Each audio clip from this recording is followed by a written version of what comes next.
Rescue Trains. Written by Brighton Terrier.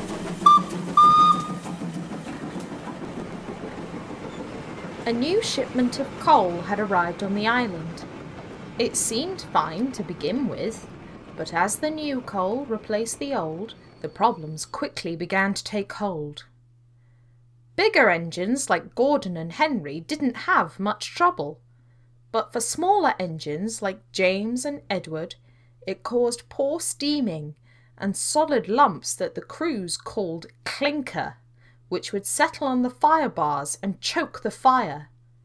It burnt quickly too, and as a result, large heaps of ash would settle in the smokebox. Things got so bad that engines had to be left in the shed if they couldn't get their fires going. Gordon felt sorry for them at first, but he soon found he had to take others' trains as well as his own. This made him cross. "You're just lazy, you know," Gordon said one morning. "No, I'm not. I can't help it if the coal is bad," James said between coughing and spluttering. The men were trying to make him feel better, but they weren't getting anywhere. Gordon continued. "I've no problem with it. I carry on day after day, and what do I get for being reliable? I am given your goods." "No rest for the wicked," James chuckled. "Huh. You get all the rest you want, but I'm here doing the real work." James was about to retort, but he suddenly sneezed and blew soot out of his funnel, with most of it landing on Gordon.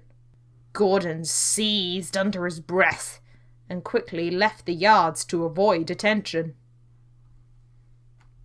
That day, the big engine had to take a slow goods train. He sulked all the way and was difficult to move as he shunted the trucks onto his train. As he did so, James slogged past with a small passenger train. Thick plumes of smoke billowed from James's funnel, and before long he was out of sight and tackling the hill. The big blue engine was catching his breath in a siding, ready to climb the hill himself, when a shout came from the signal box. "Edward's dropped his fire bars!" cried the signalman. "You'll have to bring him the rest of the way." Now, look here, you know. I am not a rescue engine," Gordon thundered. He refused to move. His crew argued with him fiercely, and the signalman joined in too. All right. Golly. Gordon at last grumbled and gave in, and set off. He found Edward at the junction to his branch line. The little blue engine was red in the face and very embarrassed, but he felt better when he saw Gordon. "I really am very sorry about all of this. This new coal is causing all sorts of havoc," Edward said sheepishly. Gordon didn't say anything. He was fed up with this new coal and quickly moved the train to the station. The two arrived at the platform, and Edward smiled. "Thank you again for this." "Don't mention it," Gordon grunted. "I should mention that this train needs to get to the big station." Gordon looked at Edward, then looked at his buffers, and finally heaved a long sigh. "Fine." Gordon moved Edward off the train and into the siding. There was no time for him to turn around, so he set off for the big station tender first. The big engine was careful not to travel too quickly in his current position, and was very anxious when he arrived 10 minutes late at the other end of the line. As the passengers got out of the coaches, Gordon began pondering to himself, but his thoughts were cut off prematurely. "Where are your trucks, Gordon?" He was startled to see the fat controller walking up to him. Gordon stammered and tried to find his voice. I'm sorry, sir. I know you said for me to only take goods, sir, but I...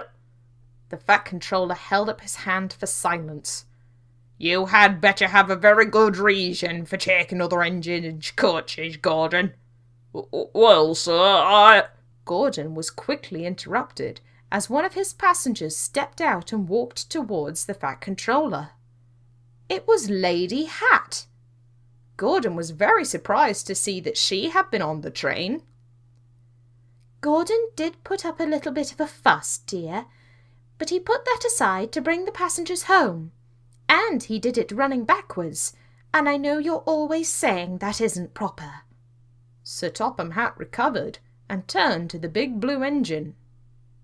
Well, Gordon, I must apologise, and thank you for rescuing this train.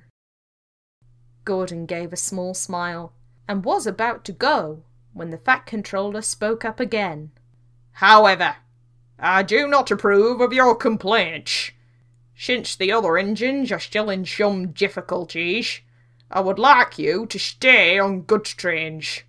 Hopefully we can come to rely on your great strength until this situation has resolved itself. Yes, sir, said Gordon mournfully. As Gordon trundled back to his waiting trucks, he realised something.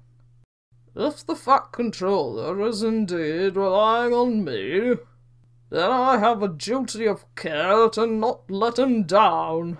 I'm still useful after all. And so Gordon puffed away with a smile. I think it was very wise of him to realise that helping his friends is far more important than being stuck on goods trains.